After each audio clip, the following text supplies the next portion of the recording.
श्रीवृन्दावननिवासः कीलकम् श्रीराधाप्रियं परं ब्रह्मेति मन्त्रः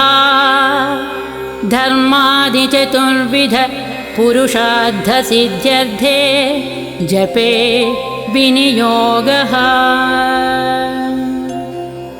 ॐ नारद ऋषये नमः। श्री गोपालकृष्ण देवतायै नमः। ध्यानम् कस्तूरीतिलकं ललाटफलके वक्षस्थले कौस्तुभं नासाग्रे वरमौक्तिकं करतले वेणुं करे कङ्कणं सर्वाङ्गे हरिचन्दनं च कलया कण्ठे च मुक्तावलिं गोपस्त्री परिवेष्टितो विजयते गोपाल चूडामणिः। ॐ श्री गोपालो महीपालो वेदवेदाङ्गपारगः कृष्णः कमलपत्राक्षः पुण्डरीकः सनातनः। ॐ श्री गोपालो महीपालो वेदवेदाङ्गसारगः कृष्णः कमलपत्राक्षः पुण्डरीक सनातनः। गोपतिर्भूपतिस्यास्ता प्रहर्ता विश्वतोमुखः आदिकर्ता महाकर्ता महाकालः प्रतापवान् जगज्जीवो जगद्धाता जगद्भर्ता जगद्वसुः मत्स्यो भीमः उहु भर्ता हर्ता वाराहमूर्तिमान् नारायणो ऋषिकेशो गोविन्दो गरुडध्वजः गोकुलेशो महाचन्द्रः सर्वरीप्रियकारकः कमलामुखलोलाक्षः पुण्डरीकस्वभावः दुर्वासाः कपिलो भौमसिन्धुस्सागरसङ्गमः गोविन्दो गोपतिर्गोत्रः कालिन्दी प्रेमपूरकः गोपस्वामी गोकुलेन्द्रः गोवर्धनवरप्रदः नन्दादिगोकुलत्राता दाता दारिद्र्यभञ्जनः सर्वमङ्गलदाता च सर्वकामवरप्रदः आदिकर्ता महीभर्ता सर्वसागरसिन्धुजः गजगामी गजोद्धारी कामी कामकलानिधिः कलङ्करहितश्चन्द्रो बिम्बास्यो बिम्बसत्तमः मालाकारकृपाकारः कोकिलस्वरभूषणः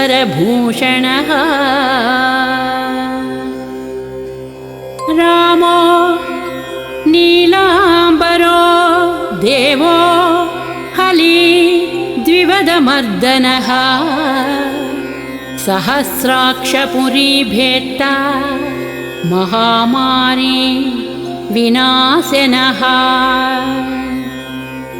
शिवः शिवतमोभ्येत्ता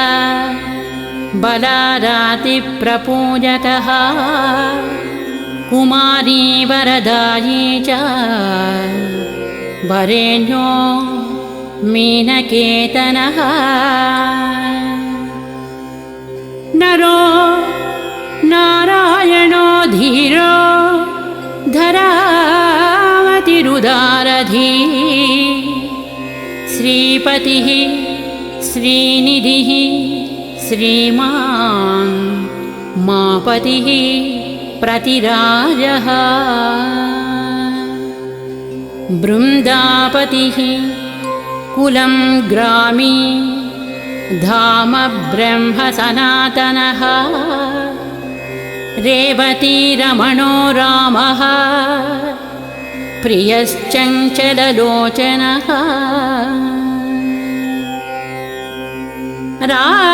रामायणशरीरश्च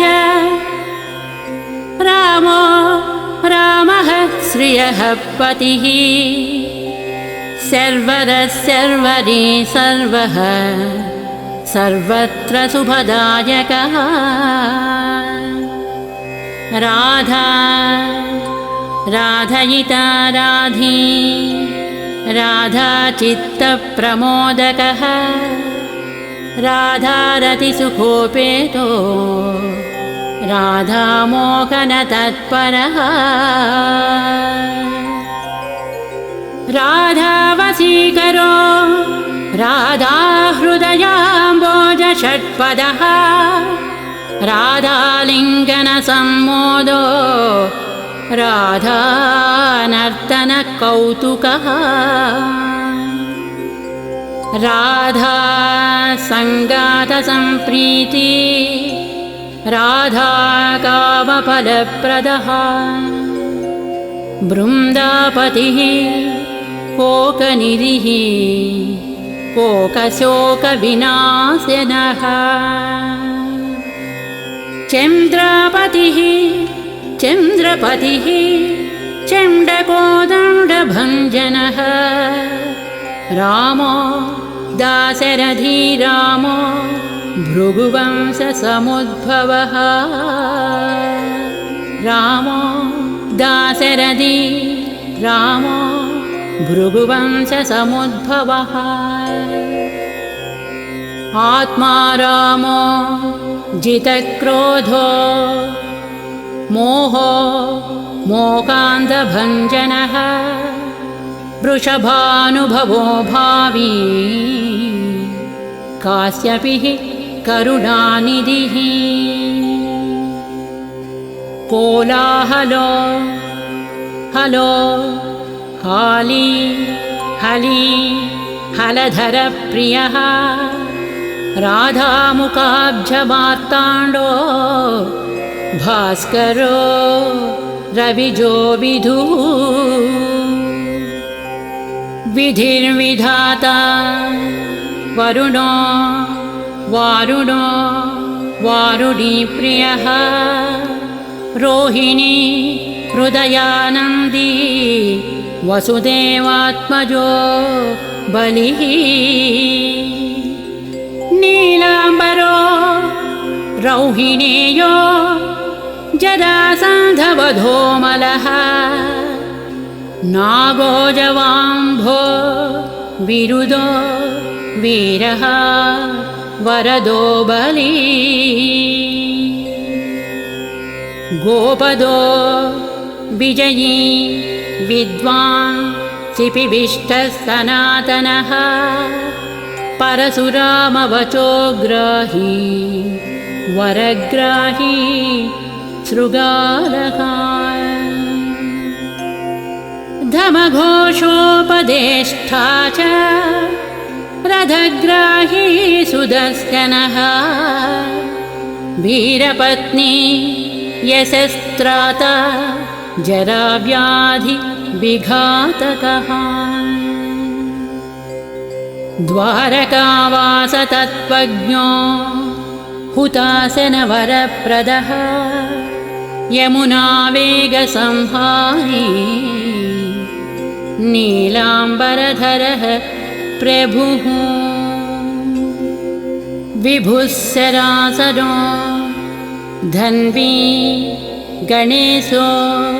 गणनायकः लक्ष्मणो लक्षणो लक्षो रक्षो वंशविनाशकः वामनो वामनीभूतो वमनो वमनारुहः यशोदानन्दनः कर्ता यमलार्जुनमुक्तिदः उलूखली महामानो दामबद्धा त्वयि शमी भक्तानुकारी भगवान् केशवः अचलधारकः केशिः मधुः मोही वृषासुरविघातकः अघासुरविघाती च पूतना मोक्षदायकः कुब्जा विनोदी भगवान् कंसमृत्युर्महामुखी अश्वमेधो वाजपेयो गोमेधो नरमेधवान् कन्दर्पकोटिलावण्यः चन्द्रकोटिसुशीतलः रविकोटिप्रतीकासो वायुकोटिमहाबलः ब्रह्मा ब्रह्माण्डकर्ता च कमलावाञ्छितप्रदः कमली कमलाक्षश्च कमलामुखलोलुपः कमलाव्रतधारी च कमलाभः पुरन्दरः सौभाग्याधिकचित्तश्च महामायी मदोत्कटः ताटकारी सुरत्राता मारीचक्षोभकारकः विश्वामित्रप्रियो दान्तो रामो राजीवलोचनः लङ्काधिपकुलध्वंसी विभीषणवरप्रदः सीतानन्दकरो रामो वीरो वारिधिबन्धनः खरदूषणसंहारी साकेतपुरवासवान् चन्द्रावलिपतिः कूलः केशिकंसवधोवरः माधवो मधुः माध्वी माध्विको माधवी विभुः मुञ्जाटवी गाहमानो धेनुकारिर्दशात्मजः वंशीवटविहारी च गोवर्धनवनाश्रयः तथा तालवनोद्देशी भाण्डीरवनशङ्करः तृणावर्तकृपाकारी वृषभानुसुतापतिः राधाप्राणसमो राधावदनाब्जमधुकटः गोपीरञ्जनदैवज्ञो लीलाकमलपूजितः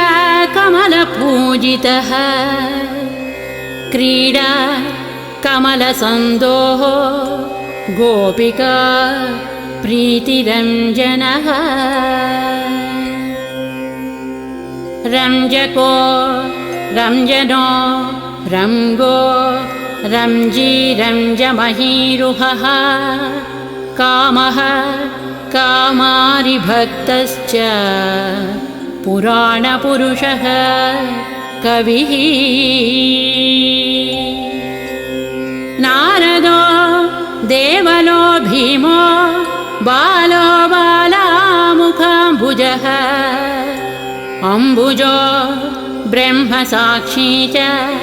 योगी दत्तवरो मुनिः वृषभः पर्वतो ग्रामो नदी पवनवल्लभः पद्मनाभः सुरज्येष्ठो ब्रह्मरुद्रो हि भूषितः गणानां त्राणकर्ता च गणेशो ग्रहिणो ग्रही गणाश्रयो गणाध्यक्षो क्रोडीकृतजगत्त्रयः यादवेन्द्रो द्वारकेन्द्रो मधुरावल्लभोधुरी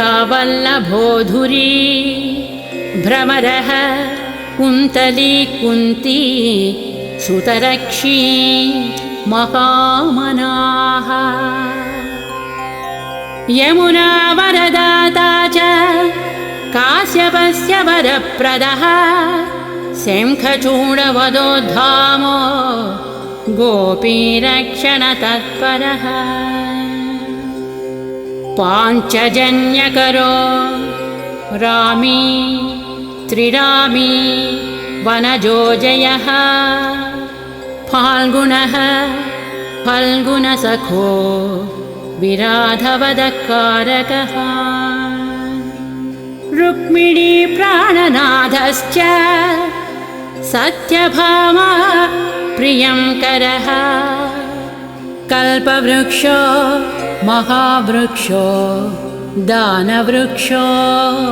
महाफलः अंकुशो भूसुरो भावो भामको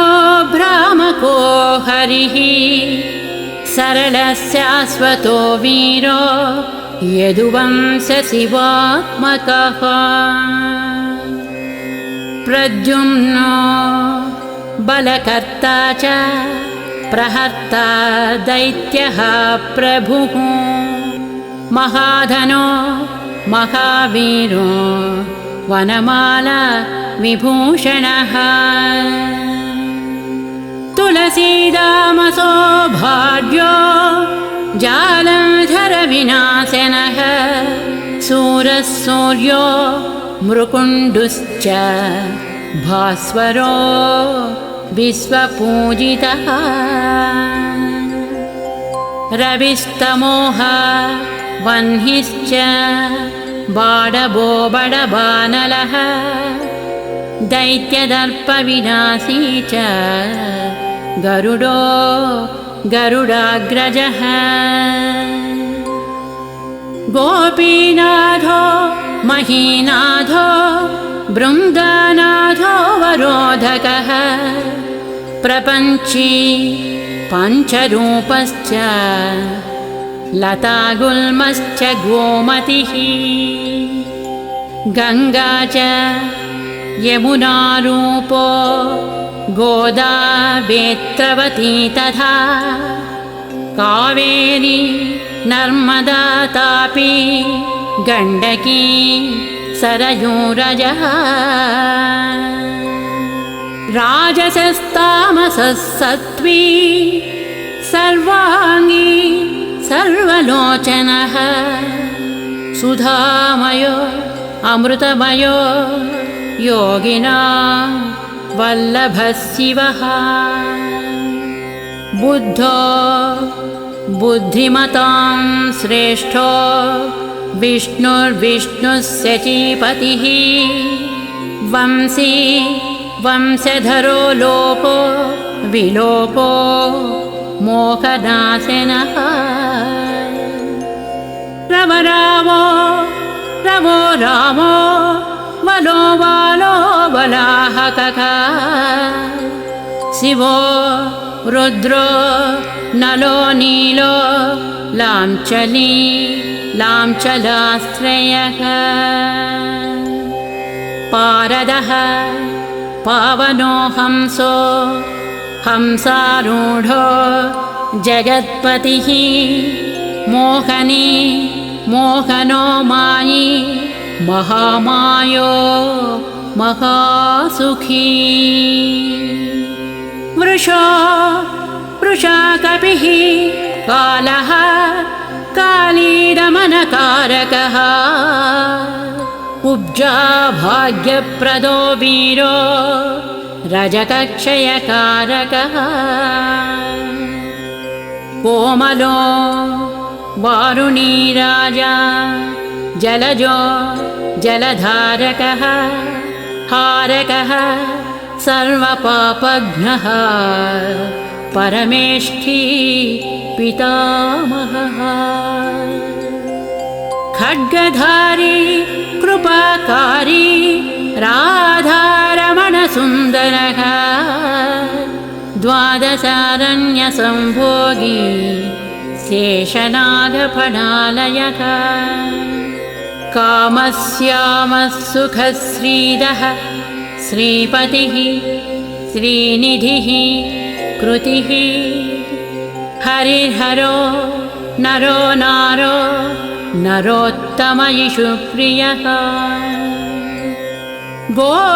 गोपालचित्तहर्ता च कर्ता संसारतारकः आदिदेवो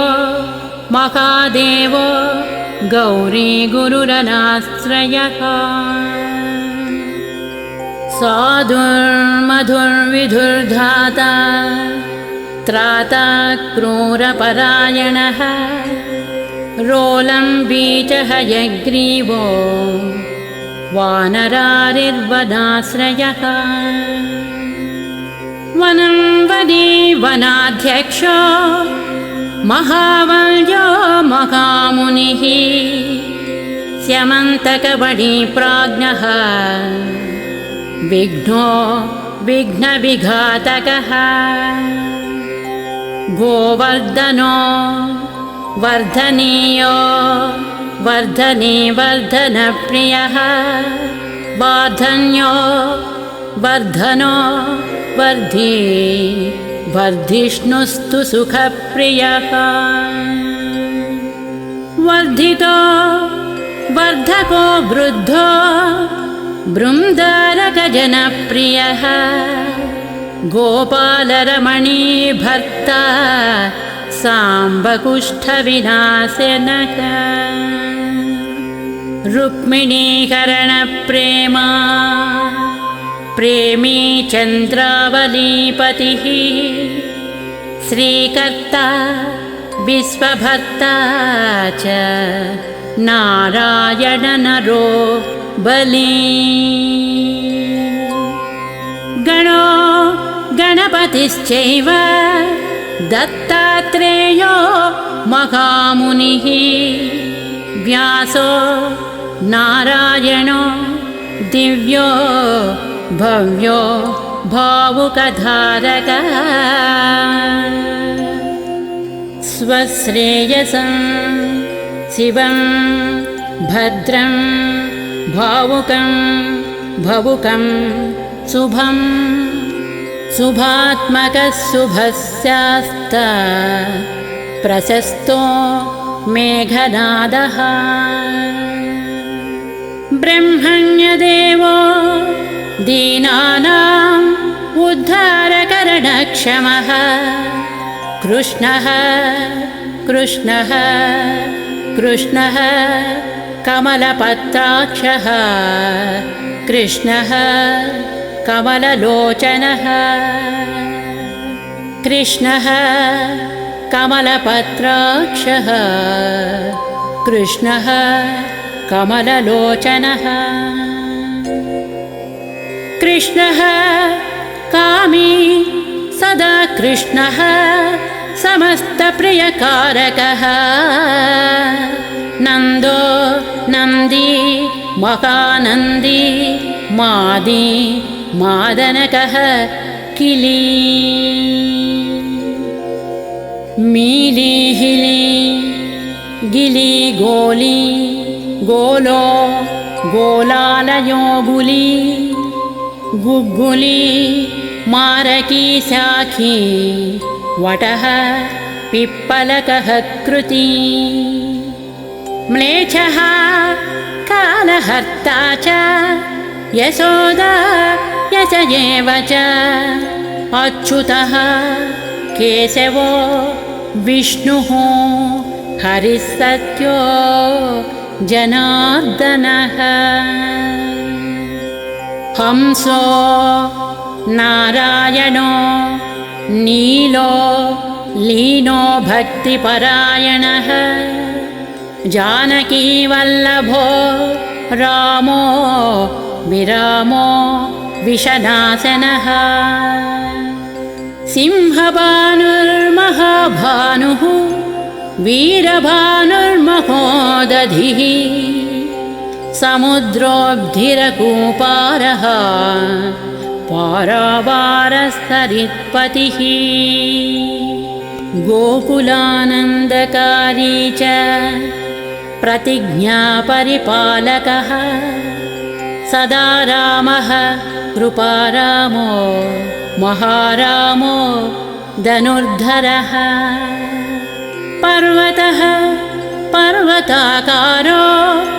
गयो गेयो द्विजप्रियः कमलास्वतरो रामो रामायणप्रवर्तकः द्वौर्द्विवो दिवसो दिव्यो भव्यो भागी भयावहः पार्वती भाग्यसहितो भर्ता लक्ष्मी सहायवान् विलासी साहसी सर्वी गर्वी गर्वितलोचनः सुरारिन्लोकधर्मज्ञो जीवनो जीवनान्तकः यमो यमारीर्यमनो यमी यमविघातकः वंसुली पांसुली पांसुः पाण्डुरर्जुनवल्लभः ललिता चन्द्रिका माला माली मालाम्बुजाश्रयः अम्बुजाक्षो महायक्षो दक्षश्चिन्तामणिप्रभुः मणिर्दिनमणिश्चैव केदारो बदरीश्रयः बदरीवनसम्प्रीतो व्यासः सत्यवतीसुतः अमरारिनिहन्ता च सुधासिन्धुविधूदयः चन्द्रो रविः शिवः शूली चक्री चैव गदाधरः श्रीकर्ता श्रीपतिः श्रीधः श्रीदेवो देवकीसुतः श्रीपतिः पुण्डरीकाक्षः पद्मनाभो जगत्पतिः श्रीकर्ता श्रीपतिः श्रीधः श्रीदेवो देवकीसुतः श्रीपतिः पुण्डरीकाक्षः पद्मनाभो जगत्पतिः वासुदेवो प्रमेयात्मा केशवो गरुडध्वजः नारायणः परन्धाम देवदेवो महेश्वरः चक्रपाणिः कलापूर्णो वेदवेद्यो दयानिधिः भगवान् सर्वभूतेषु गोपालः सर्वपालकः अनन्तो निर्गुणो नित्यो निर्विकल्पो निरञ्जनः निराधारो निराकारो निराभासो निराश्रयः पुरुषः प्रणवातीतो मुकुन्दः परमेश्वरः क्षणावनिः सार्वभौमो वैकुण्ठो भक्तवत्सलः विष्णुर्दामोदरः कृष्णो माधवो मधुरापतिः देवकी गर्भसम्भूतो यशोदावत्सलो हरिः शिवः सङ्कर्षणः शम्भुर्भूतनाथो दिवस्पतिः अव्ययः सर्वधर्मज्ञो निर्मलो निरुपद्रवः निर्वाणनायको नित्यो नीलजीमूतसन्निभः कलाक्षयश्च सर्वज्ञ कमलारूपतत्परः हृषीकेशः पीतवासा वसुदेवप्रियात्मजः नन्दगोपकुमारार्यो नवनीताशनो विभुः पुराणः पुरुषश्रेष्ठः शङ्खपाणिः सुविक्रमः अनिरुद्धश्चक्रधरः साम्यपाणिश्चतुर्भुजः गदाधरः सुरार्तिघ्नो गोविन्दो नन्दकायुधः बृन्दावनचरः सौरिः वेणुवाद्यविशारदः तृणावर्तान्तको भीमसाहसो बहुविक्रमः शकटासुरसंहारी बकासुरविनाशनः धेनुकासुरसंहारी पूतनारिः नृकेसरी पितामहो गुरुः साक्षी प्रत्यगात्मा सदाशिवः अप्रमेयः प्रभुः प्राज्ञः प्रतत्यस्वप्नवर्धनः धन्यो मान्यो भवो भावो धीरस्यान्तो जगद्गुरुः अन्तर्यामीश्वरो दिव्यो दैवज्ञो देवसंस्तुतः क्षीराब्धिशयनो धाता लक्ष्मीवान् लक्ष्मणाग्रजः धात्रीपति अमेयात्मा चन्द्रशेखरपूजितः लोकसाक्षी जगच्चक्षुः पुण्यचारित्रकीर्तनः कोटिमन्मदसौन्दर्यो जगन्मोहनविग्रहः मन्दस्मिततनुर्गोपगोपिका परिवेष्टितः पुल्लारविन्दनयनः चाणूरान्ध्रनिषूदनः इन्दीवरदलश्यामो बर्हिबर्हावतंसकः मुरलीनिनद आह्लादो दिव्यबालाम्बरावृतः सुकपोलयुगशुभ्रो युगलसुललाटकः कम्बुग्रीवो विशालाक्षो लक्ष्मीवान् शुभलक्षणः पीनवक्षाश्चतुर्बाहुः चतुर्मूर्तिस्त्रिविक्रमः कलङ्करहितः शुद्धो दुष्टशत्रुनिबर्हणः किरीटकुण्डलधरः कटकाङ्गदमण्डितः मुद्रिकाभरणोपेतः कटिसूत्रविराजितः मञ्जीररञ्जितपदः सर्वाभरणभूषितः विन्यस्तपादयुगलो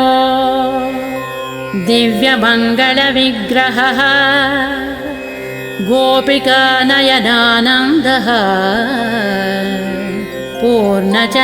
पूर्णचन्द्रनिभाननः समस्तजगदानन्दः सुन्दरो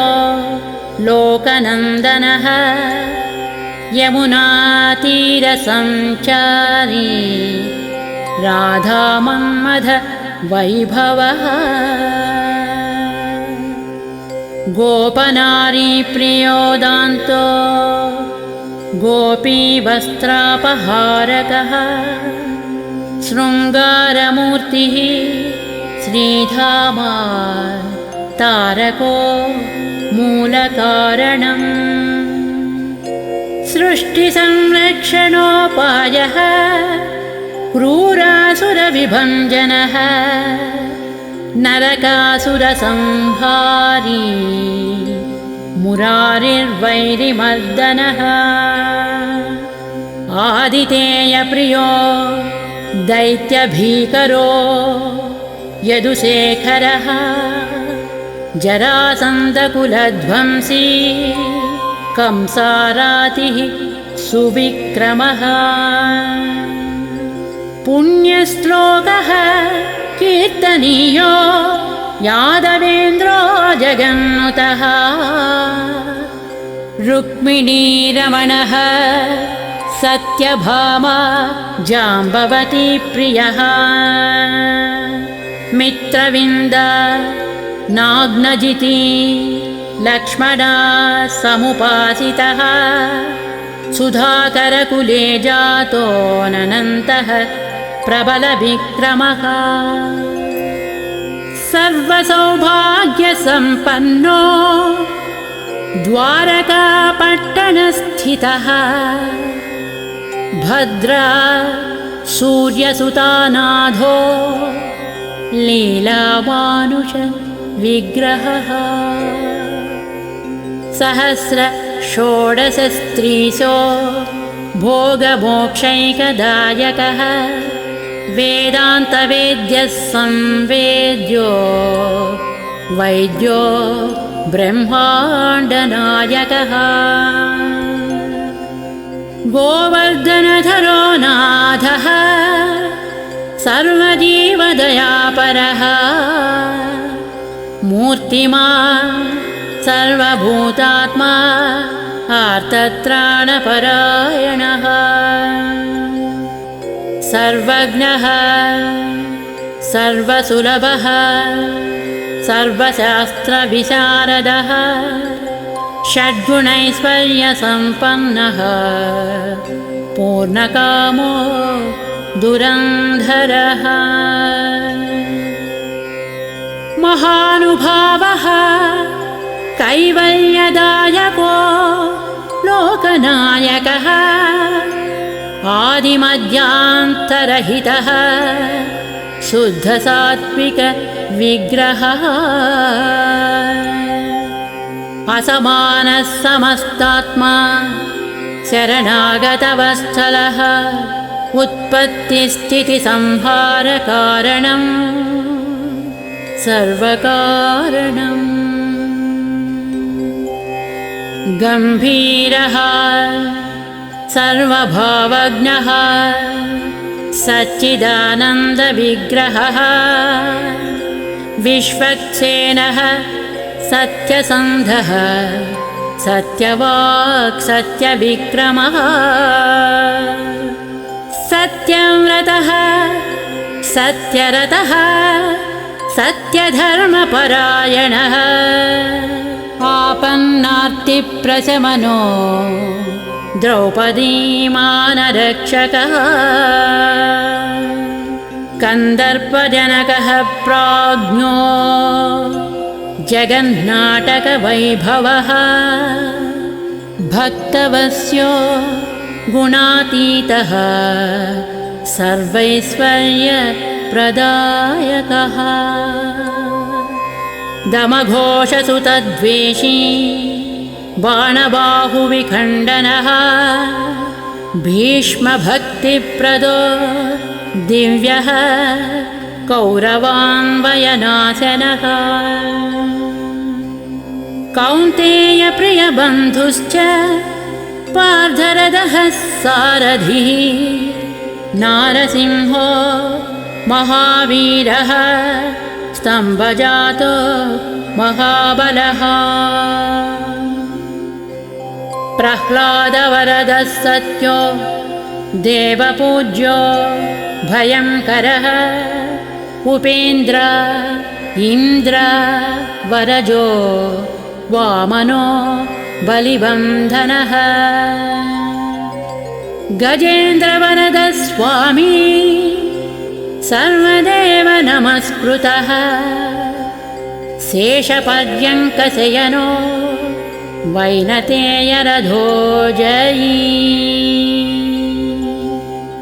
अव्याहतबलैश्वर्यसम्पन्नः पूर्णमानसः योगीश्वरेश्वरः साक्षी क्षेत्रज्ञो ज्ञानदायकः योगिहृत्पङ्कजावासो योगमायासमन्वितः नादबिन्दुकलातीतः चतुर्वर्गफलप्रदः सुषुम्नामार्गसञ्चारी देहस्यान्तरसंस्थितः देहेन्द्रियमनः प्राणसाक्षी चेतः प्रसादकः सूक्ष्मः सर्वगतो देही ज्ञानदर्पणगोचरः तत्त्वत्रयात्मको व्यक्तः कुण्डली समुपाश्रितः ब्रह्मण्यः सर्वधर्मज्ञः शान्तो दान्तो गतक्लमः श्रीनिवासः सदानन्दो विश्वमूर्तिः महाप्रभुः सहस्रशीर्षा पुरुषः सहस्राक्षः सहस्रपात् समस्तभुवनाधारः समस्तप्राणरक्षकः समस्तः सर्वभावज्ञो गोपिका प्राणवल्लभः नित्योत्सवो नित्यसौख्यो नित्यश्रीर्नित्यमङ्गलम् व्यूहार्चितो जगन्नाथः श्रीवैकुण्ठपुराधिपः पूर्णानन्दघनीभूतो गोपवेशधरो हरिः कलापकुसुमश्यामः कोमलस्यान्तविग्रहः गोपाङ्गनावृतो अनन्तो बृन्दावनसमाश्रयः वेणुनादरतश्रेष्ठो देवानां हितकारकः जलक्रीडा समासक्तो नवनीतस्य तस्करः गोपालकामिनी जारः चोरजारशिखामणिः परं ज्योतिः पराकाशः परावासः परिस्फुटः अष्टादशाक्षरो मन्त्रो व्यापको लोकपावनः सप्तकोटिमहामन्त्रः शेखरो देवशेखरः विज्ञानज्ञानसन्धानः तेजोराशिर्जगत्पतिः भक्तलोकप्रसन्नात्मा भक्तमन्दार विग्रहः भक्तदारिद्र्यशमनो भक्तानां प्रीतिदायकः भक्तादीनमनाः पूज्यो भक्तलोक शिवङ्करः भक्ताभीष्टप्रदः सर्वभक्तागौघनिकृन्तकः अपारकरुणासिन्धुः भगवान् भक्ततत्परः इति श्री गोपालकृष्णनाम्नां सहस्रमीरितम् इति श्री राधिकानाथ नाम्नां सहस्रमीरितम् स्मरणात् पापराशीनां खण्डनं मृत्युनाशनम् वैष्णवानां प्रियकरं महादारिद्र्यनाशनं ब्रह्महत्या सुरापानं परस्त्रीगमनं तथा परद्रव्यापकरणं परद्वेषसमन्वितं मानसं वाचिकं कायं यत्पापं पापसम्भवं सहस्रनाम पठनात् सर्वे नश्यन्ति तत्क्षणात् महादारिद्र्ययुक्तो वै वैष्णवो विष्णुभक्तिमान् कार्तिक्यां यः पठेद्रातौ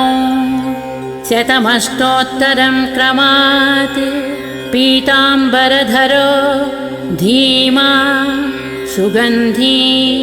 पुष्पचन्दनैः पुस्तकं पूजयित्वा च नैवेद्यादिभिरेव च राधाधान्याङ्कितो धीरो वनमाला विभूषितः शतमष्टोत्तरं देवी पठेन्नाम सहस्रकं चैत्रे कृष्णे च शुक्ले च कुहू संक्रान्तिवासरे पठितव्यं प्रयत्नेन त्रैलोक्यं मोहये क्षणात् तुलसीमालया युक्तो वैष्णवो भक्तितत्परः रविवारे च शुक्रे च द्वादश्यां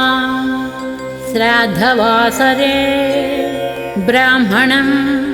पूजयित्वा च भोजयित्वा विधानतः पठेन्नाम सहस्रं च ततसिद्धिः प्रजायते महानिशायां सततं वैष्णवो यः पठेत् सदा देशान्तरगत लक्ष्मीः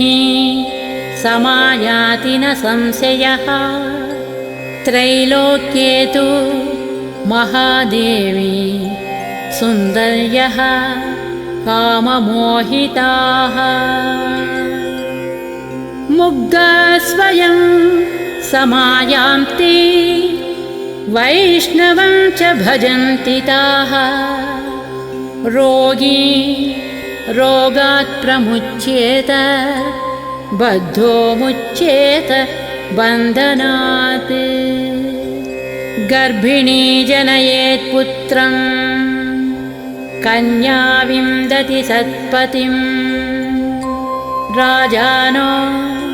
वसतां यान्ति किं पुनः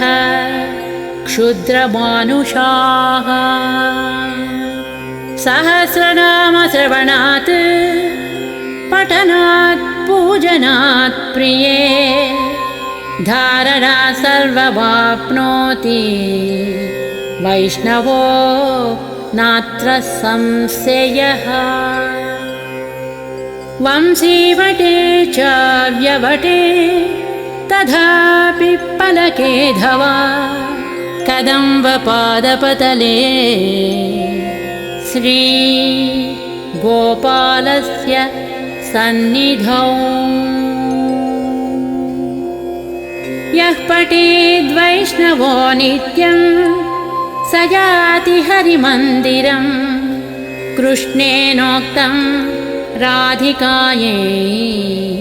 तया प्रोक्तं पुरा शिवे नारदाय मया प्रोक्तं नारदेन प्रकाशितः मया तव वरारोहे प्रोक्तमेतत् सुदुर्लभम् गोपनीयं प्रयत्नेन न प्रकाश्यं कदाचन शठाय पापिने चैव लम्पटाय विशेषतः न दातव्यं न दातव्यं न दातव्यं कदाचन देयं शान्ताय शिष्याय विष्णुभक्तिरताय च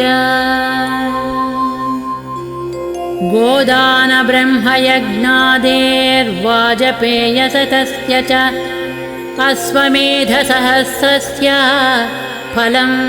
पाठे भवेद्ध्रुवम् मोहनं स्तम्भनं चैव मारणोच्चाटनादिकं यद्यद्वाञ्छति चित्तेन तत्तत्प्राप्नोति वैष्णवः एकादश्या नरस्नात्वा सुगन्धद्रव्यतैलकैः आहारं ब्राह्मणे दत्त्वा दक्षिणां स्वर्णभूषणं ततः प्रारम्भकर्तासौ सर्वं प्राप्नोति मानवः शतावृत्तसहस्रं च यः पठेत् वैष्णवो जनः श्री बृन्दावनचन्द्रस्य प्रसादात् सर्वमाप्नुयात् यद्गृहे पुस्तकं देवी पूजितं चैव तिष्ठति न मारी न च दुर्भिक्षं नोपसर्गभयं क्वचित् सर्पादिभूतयक्षाद्य नश्यन्ते नात्र संशयः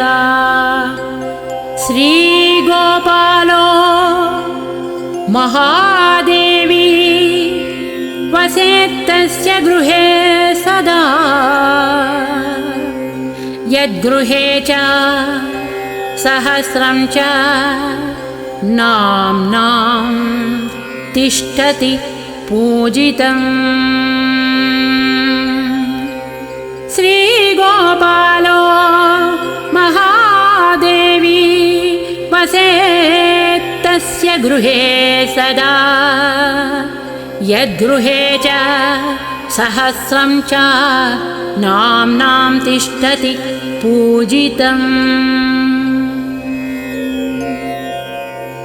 इति श्रीसम्मोहनतन्त्रे